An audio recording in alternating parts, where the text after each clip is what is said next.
Hai semua, kali ini saya akan melanjutkan alur cerita dari video sebelumnya. Setelah Sun Wokong terbunuh dan jiwanya tersegel di dalam samudra. Nggak usah pakai lama, yuk kita langsung saja ke alur ceritanya.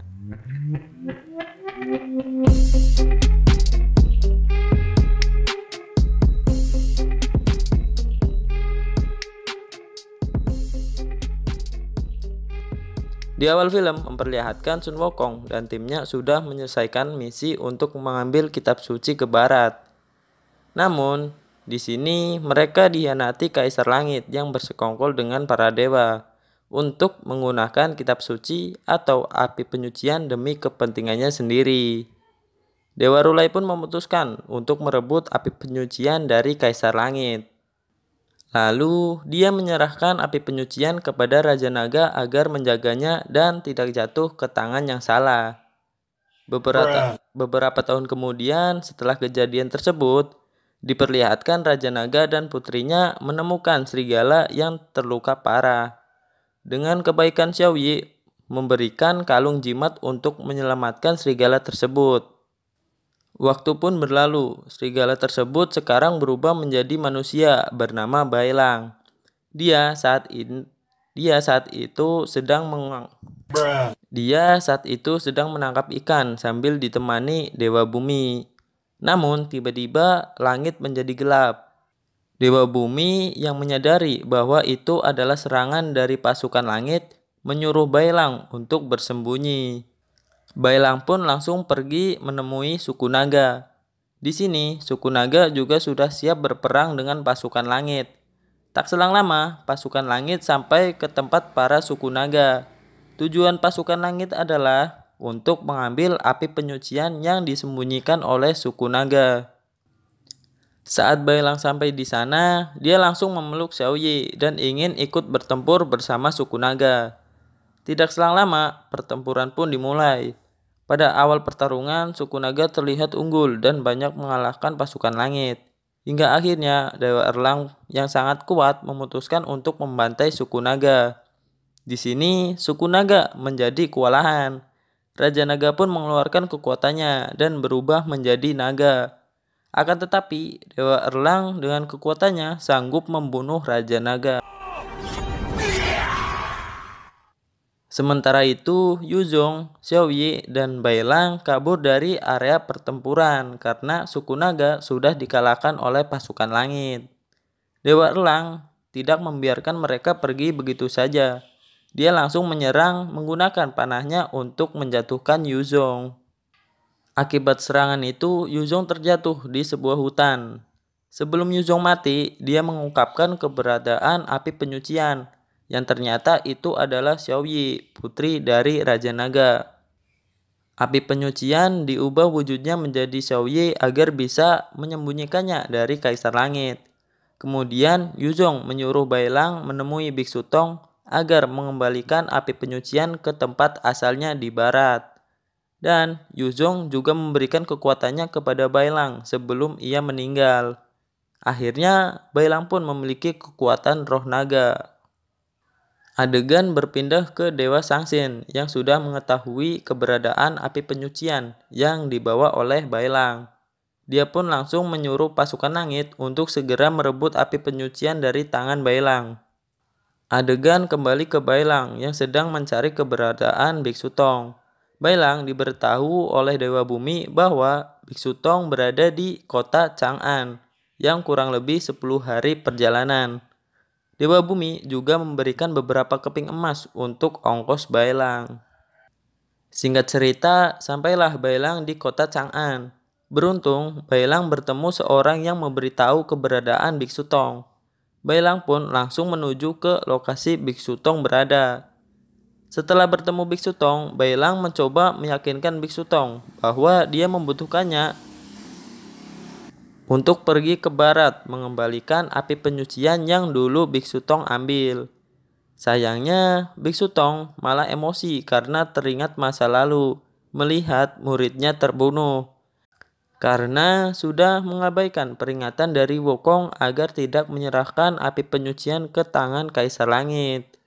Karena itulah dia merasa sangat pengecut karena waktu itu dia tidak bisa berbuat apa-apa.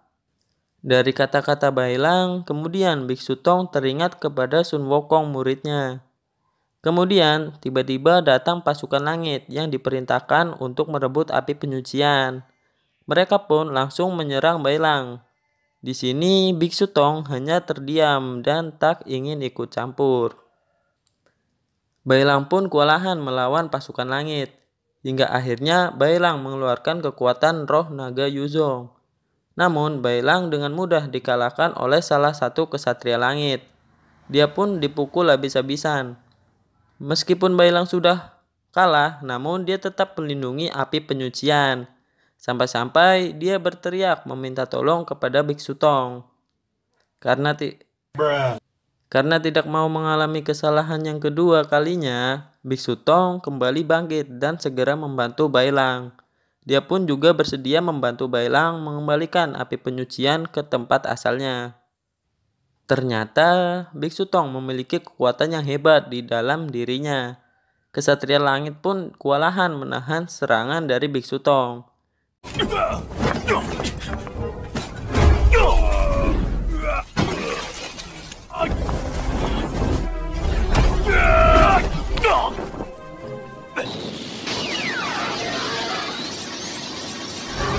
Di sini Bailang pun bangkit kembali. Dia mengeluarkan kekuatan roh naga Yuzong untuk mengalahkan Kesatria Langit. Singkat cerita, mereka melakukan perjalanan untuk mengembalikan api penyucian. Biksu Tong pun mempersiapkan barang-barang yang diperlukan di sini. Juga terdapat seekor naga bernama Ause, yang merupakan pangeran naga Laut Timur. Dia diubah menjadi kuda putih untuk membantu Biksu Tong melakukan perjalanan saat mengambil kitab suci atau api penyucian. Ause dulunya sangatlah liar, sering membuat kekacauan dan sering membunuh manusia. Karena itulah dia diubah menjadi kuda putih untuk membantu Biksu Tong mengambil kitab suci agar bisa memperbaiki sikap buruknya. Namun setelah menyelesaikan misi, sifat Ause tak berubah sedikit pun. Oleh karena itu, Biksu Tong membacakan mantra dan mengurungnya di kuil ini. Lanjut cerita, Biksu Tong bersama Bailang melakukan perjalanan ke barat. Mereka mampir sejenak di sebuah warteg. Sang pemilik warteg langsung menyajikan sebuah makanan yang terlihat lezat. Namun, Biksu Tong hanya memesan es teh anget. Mungkin karena Biksu Tong belum gajian, jadi harus hemat kali. Lanjut, saat sedang bersantai, sambil minum es teh anget, tiba-tiba pemilik warteg yang sebenarnya siluman langsung menyerang Biksu Tong dan Bailang. Mereka ditarik ke bawah tanah, markas dari para siluman itu. Ause pun tak tinggal diam, dia berusaha membantu sebelum berubah menjadi kuda.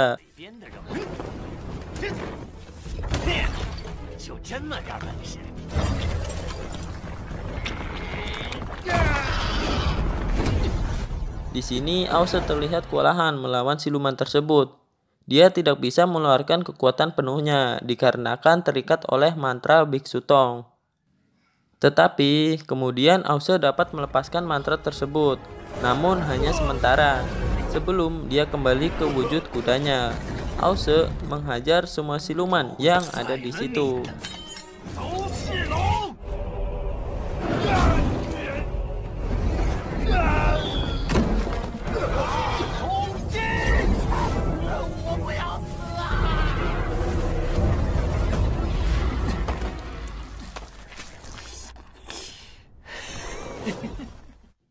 Di sisi lain, Bailang menemukan keberadaan dari pemimpin siluman.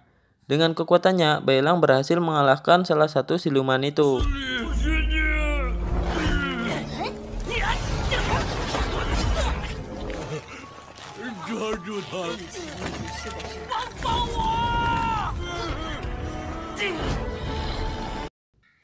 Pemimpin siluman itu pun sangat marah dan langsung menyerang Bailang. Untung saja Biksu Tong dan Ause datang membantu dan berhasil mengalahkan pemimpin siluman itu.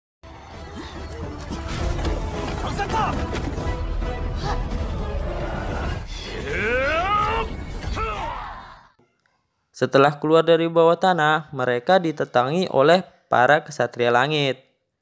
Bailang mencoba melawan salah satu kesatria itu. Namun, karena perbedaan kekuatan yang sangat jauh, membuat Bailang babak belur melawannya, hingga terkena serangan yang sangat fatal.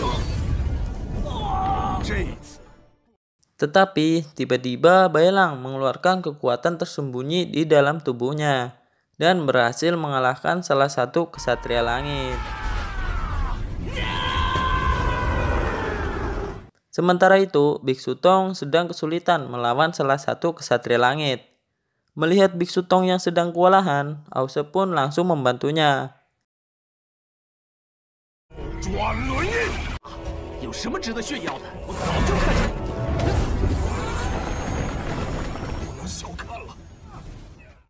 Saat Ause sedang melakukan pertarungan, tiba-tiba muncul Dewa Sangsin yang langsung menyerang dan mengalahkan Biksu Tong dan lainnya.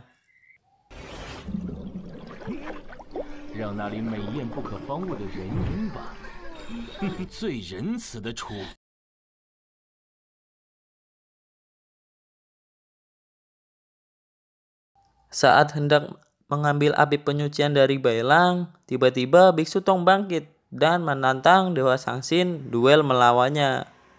Sebelum pertarungan dimulai, Bailang dapat lolos dari serangan Dewa Sangsin tadi. Ternyata diselamatkan oleh anak kecil. Yang ternyata anak kecil itu adalah Dewa Rulai yang sedang berubah bentuk. Dewa Rulai pun berniat membantu Biksu Tong untuk mengembalikan api penyucian ke tempat asalnya. Singkat cerita, mereka sepakat bertarung dengan satu gerakan saja. Jika Dewa Rulai kalah, maka dia akan mundur dan tidak ikut campur lagi. Begitu pula sebaliknya. Pertarungan kedua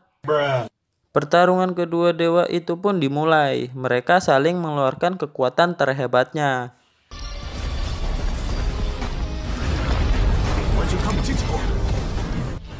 Karena terlalu meremehkan, akhirnya Dewa Sangsin lengah dan dimanfaatkan Dewa Rulai untuk menyerangnya. Pada akhirnya, Dewa Rulai yang berhasil memenangkan pertarungan tersebut. Dengan kekalahan itu, Dewa Sangsin pun pergi bersama para kesatria langit. Sementara itu, Biksu Tong bersiap melanjutkan perjalanan. Dewa Rulai pun memberikan sebuah tasbih kepada Biksu Tong, dan dia berpamitan untuk pergi memulihkan tenaganya. Biksu Tong dan yang lain pun melanjutkan perjalanannya. Ikuti terus kelanjutan dari film ini ya. Terima kasih bagi kalian yang sudah meluangkan waktu untuk menonton video ini. Sampai ketemu di video berikutnya.